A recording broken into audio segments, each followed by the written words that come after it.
I'm wearing sidewall completely bald. So today is literally the day I've been waiting for. It's it's day one probably of 2 or 3 of wrapping the drift car, the S14, and getting it ready for the weekender.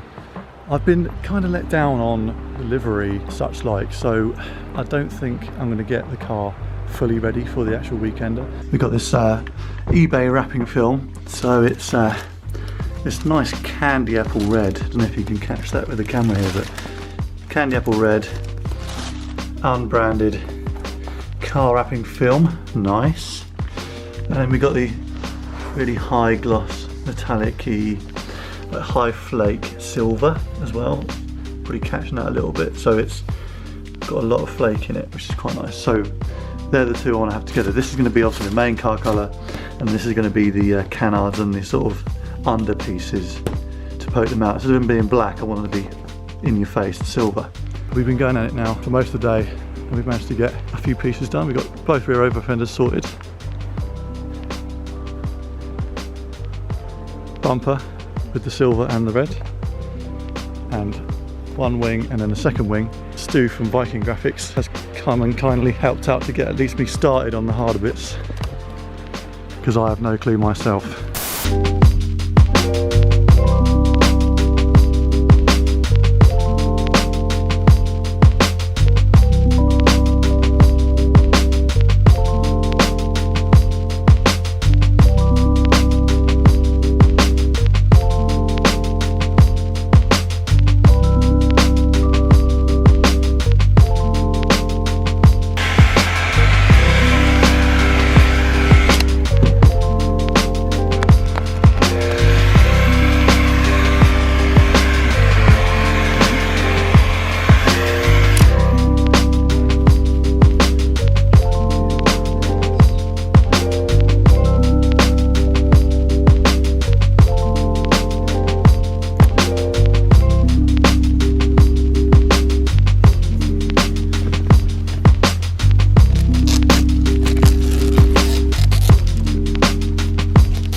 So you think I have a good chance of actually getting the other pieces looking all right? I think you can do. I would wrap them in the cooler temperatures.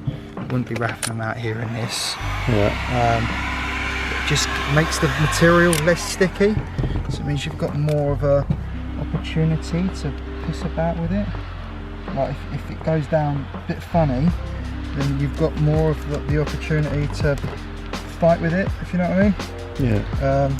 Like this morning, those over fenders were easier than this is now. Yeah, they're probably the flattest pieces we could have had, really, isn't it?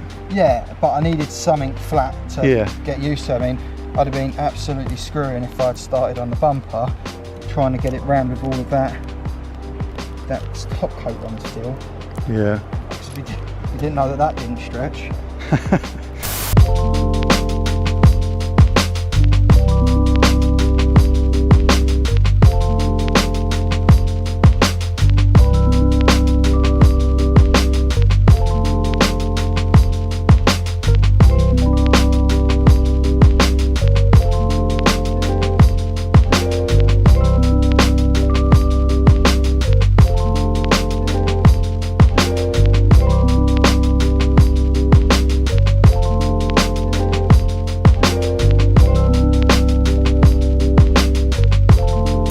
day one of starting the wrap is done. I'm thankful that Stu managed to let me learn a bit and get a head start on the kit. So this is all Stu's handiwork here, and then me, I started doing the rear wing, which is cool. We got some sort of crazy cutting situation going on here, but I'm getting better at tidying up my handiwork. And then we come over to here, which I've spent a few hours on this, but it looks pretty good. I'm pretty happy with how it works. This is the old black inserts doing their job with my terrible cutting.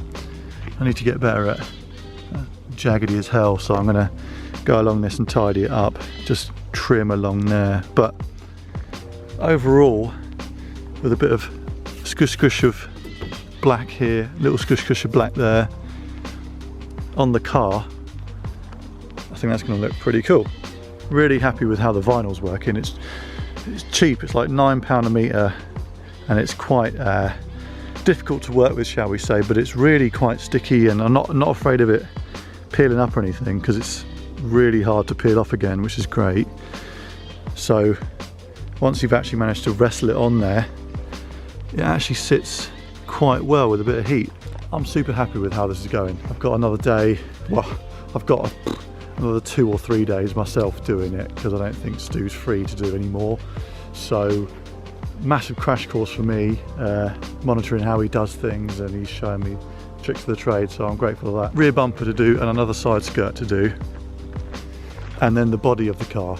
The body of the car is going to be the most difficult, because yeah, there's just massive pieces of vinyl, but it's mostly flat, so we should be okay.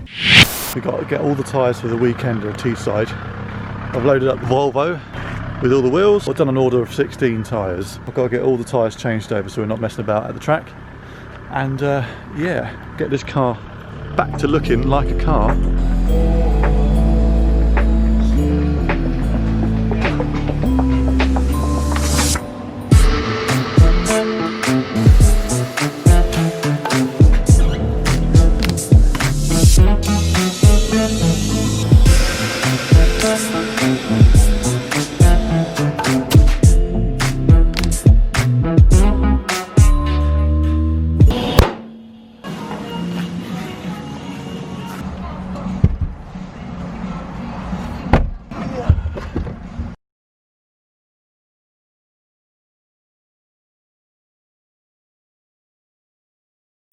So as I film this is kind of all jiggled up. I've been on the Drift Shimatsu Teesside Weekender, so the car's a little bit rough around the edges, and we've had to do some pit fettling, so it's not mint, but I wanted to show for the end of this video what the car now looks like in its colour. I'm super pleased with it. The fact that I haven't wrapped a car before, and I'm using sort of cheap per metre vinyl, I think it's come out really well. I'll show you some of the problem areas, but as a whole it really looks good, and the pictures from the weekend look amazing as well.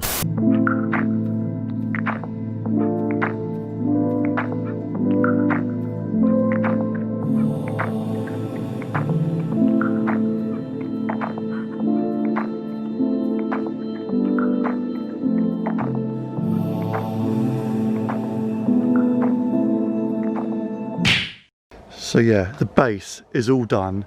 Nice candy apple red. Don't know if you can pick that up on the camera, but it's really sort of a metallic. Closest thing I can see from factory paint is like a Mazda Soul red, the really deep candy red that they come out in factory. Obviously front three quarter is the best for me. I really love how she looks, especially with the mismatched wheels and everything. I think the silver canards look awesome. Forgive me that I've just thrown the kit on for now. It's not on, but from the drifting, little things have started to happen, like it wouldn't happen with paint really. I mean, I'm sure paint would probably chip off, but we had to do some more fettling and cut some space for the wheel to actually move. I need to cut some more meat from the wing here, because this keeps popping out every time you drive and just looks a bit crap. The bumper sort of came off a couple of times at the weekender, and it's lasted to tell the tale. The black insert's doing their job there. You just doesn't draw your eye to it. I will put some indicators in there. Same on this side. I need to cut some more meat from the wing there. You can see it just doesn't seem to sit. But overall, the fact that the whole front end is literally cable tied on, it sits quite nicely. I spent a lot of time off camera to make this sit how I want. stuff that I couldn't even time lapse. It was so long and boring. But to make a front end sit like that, well, sorry, it is just sitting, so I'm not really showing you, but to make a front end sit almost stock with just cable ties is quite the feat, which I'm pretty happy to have accomplished it. Again, a little bit more wear and tear here, but luckily it's obviously just vinyl, so I could probably just fill that a little bit and do another little strip over that and you won't really notice. The wing mirrors I was really happy with because it's one piece stretched all the way over, but it keeps peeling off. Standard vinyl noob 101 error here is, so I kept trimming like pieces to get rid of these little ripples, but it just keeps peeling back because I super stretched this to actually fit. So I mean, the memory of the vinyl is just coming back. It probably just keep coming until it's like here, because the piece was quite flat up to there and I stretched the rest of it. So I'll show you the other side as well, it's probably even worse, but need to be redone with a bigger piece, and then I need to sort of really burn the edge sort of thing so it loses its memory on the edge. One thing that I'm still wrestling with as a noob is getting this rear bumper done in one piece is an absolute ball ache. You can see in the pits we fitted the flat piece, the easy piece to do, but lost it here. We did the other corner, but that's a separate piece which is cut here, which you can't really notice in pictures, but yeah, it's really shonky because we just did it quickly to try and make it at least part of the colour. The silver pieces down here just really keep peeling off. It looks absolute crap. Again here, I can't seem to get that to work how I want. I'm sure I will be able to. I mean, the overall look is what I want, but the execution is terrible on this bumper here. The bumper is so warped. I mean, from further and further inspection, the guy who made it must have literally given up or quit that day, because it's so twisted and wonky and it's under so much tension that as soon as I clip all the cable ties that hold it on, this thing literally just launches itself off. I don't even have to touch it. So yeah, it's all over the shop, this rear bumper. Another quick pit fix that I did, which I was actually quite pleased with how well it hides everything, is a nice little vinyl petrol cap. Instead of there being a gaping hole here, just a quick piece of vinyl did the job. Yes, you're losing your swage line, but in pictures it looks actually quite good. I haven't burnt away the vinyl, which is good. I mean, it's constantly rubbing on this side, as you can see. I'm wearing the sidewall completely bald, but molten tyre and everything hasn't melted the or caused enough heat to start rippling anything, which is great. So hopefully this kind of stuff will last the whole season, as long as I don't smash into a wall or something. We've got our Mr. Sushi there, good old mascot. Better idea of how crap the wrapping of the wing mirrors are. Just keeps peeling up. So learning curve there. I mean, you know, managed to do it and stretch it nicely. It's just my finishing isn't good. But again, coming from a guy that's never wrapped a car with cheap vinyl outside, I'm really quite happy with how she looks. Just going to paint this black in here, because me trying to make a bit of vinyl conform to that is not going to happen at this stage of my vinyl wrapping career. So I think it will look really smart once I just give it a lick of black in all these places. It's wrapped underneath and on the top, nice big flat piece, and either end as well. So, you know, it looks good. Same for the roof wing, nice flat piece all the way along. And I'm just going to paint underneath here. Done my straightest cut I could, and then just do a lick of black underneath there, which will be good. Being this close to it, I'm actually still well chuffed at how nice it looks and almost painted it looks. Yes, you can start to see the vinyl picking up and all that, but that is the least of my worries, to be honest, because I'll just get another piece and lay it over, and I can only get better the more I'd have to do it anyway. So that was the whole plan with wrapping with cheap vinyl. It's just easy to keep it looking respectable. I don't have a space to paint and stuff myself, and last time I did, it was in a car park and stuff. So I'd rather be able to cleanly, inside if I want to, wrap a bumper or wrap some part of my car, and not have to worry about all the mess and stuff that painting does. Next video to come out will be the Drift Weekender, so stay tuned for that one. In the meantime, thanks for watching.